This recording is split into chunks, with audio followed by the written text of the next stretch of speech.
One of the most important skills for increasing our performance are concentration and focus. They're important because there's many distractions that occur during sports or activities. We have internal distractions such as our mind. We have external distractions such as the crowd. So in today's lesson, we're going to look at what are concentration and focus, how do we improve those areas, and how can we impact our athletic performance by improving concentration and focus. What is concentration and focus? They're similar but a little bit different. So concentration is the ability to focus on the task at hand and not be distracted by external or internal events.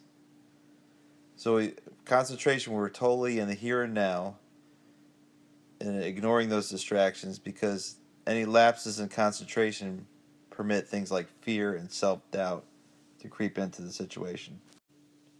Focus is the ability to attend to internal and external cues in your attentional field. Let's look at a quarterback, for example. When a quarterback's in the huddle, the quarterback is focused on the play. When the huddle breaks and they go up to the line, he looks at the defense, so he's focused on the defense. When the ball is snapped, he's focusing on his players, what they're doing.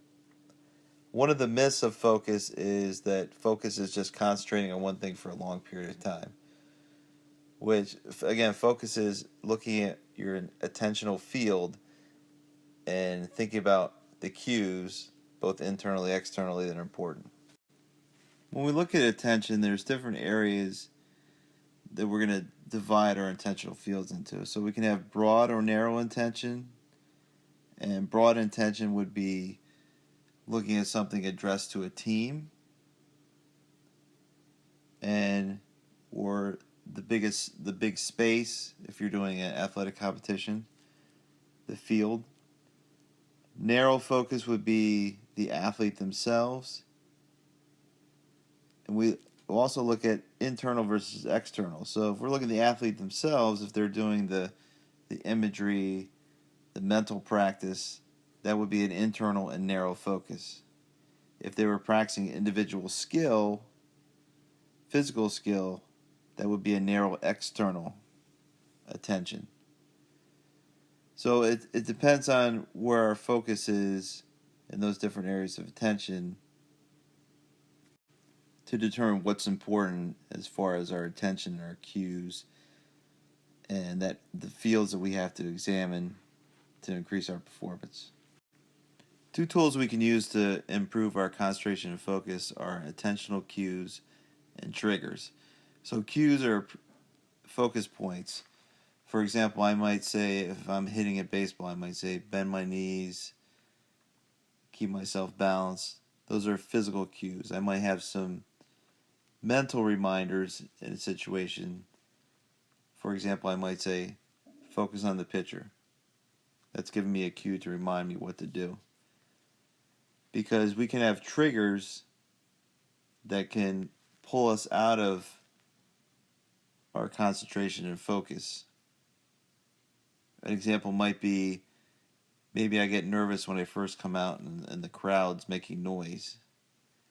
So I identify that as a trigger, so I can do some different things. I can have some cues. Maybe I might do some self-talk to help reduce that distraction, or change something to help reduce that trigger that might cause some anxiety or worry with me in that situation. Concentration and focus can help us reach our peak performance because what they do is they help eliminate or reduce distractions. So we can more easily get into the flow of our performance without those external issues bothering us. It helps us get into a relaxed state, slows things down for us, really help us focus on the moment and what's going on in that situation. And this also helps reduce stress, because now we're not worried about those internal and external things that are distracting us and impacting our performance.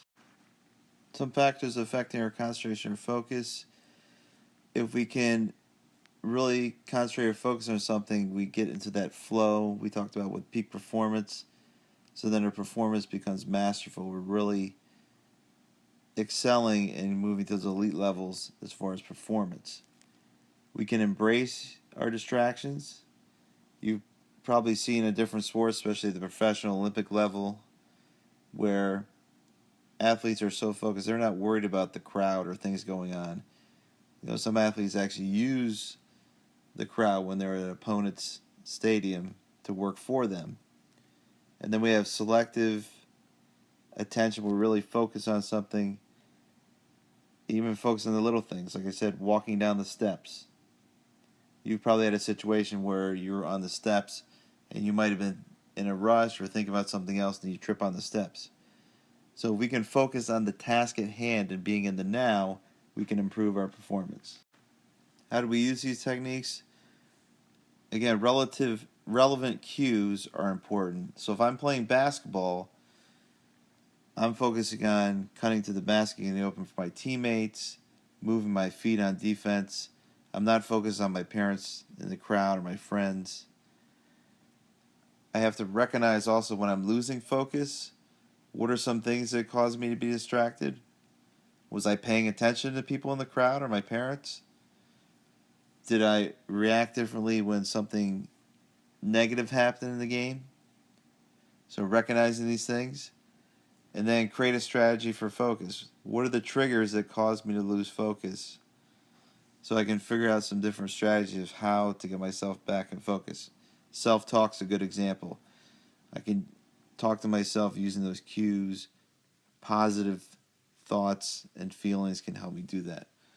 Now, when I look at focus, there's a couple different focus styles. There's internal versus external. Internal focus would be for the athlete that's easily distracted. So they want to narrow their focus thinking only about that sport. So they really want to narrow what they're looking at. Somebody that's a little hard on themselves as far as competition might want to use an external focus style. That's where they broaden their focus and take their mind off things a little bit. So these two different styles can help with performance. Summarizing today's lesson, what is concentration or focus? Concentration is the ability to focus on the task at hand and not be distracted by external or internal events. And focus is the ability to tend to internal and external cues in your intentional field. So if you lose that concentration or focus, you might be late for work if you look at the cartoon. Cues and triggers. Cues are things that are going to help us perform. They're internal and external cues. And triggers are things that might lead to distraction. Peak performance is when we get that flow and we're able to master some of our different talents and events during the performance. So we want to eliminate those distractions to have that flow. We want to have selective awareness or concentration so we can focus on the here and now and improve our performance. So after this lesson, look at how well do you concentrate and focus during your activity? And what are some strategies you may incorporate to help you with that concentration and focus?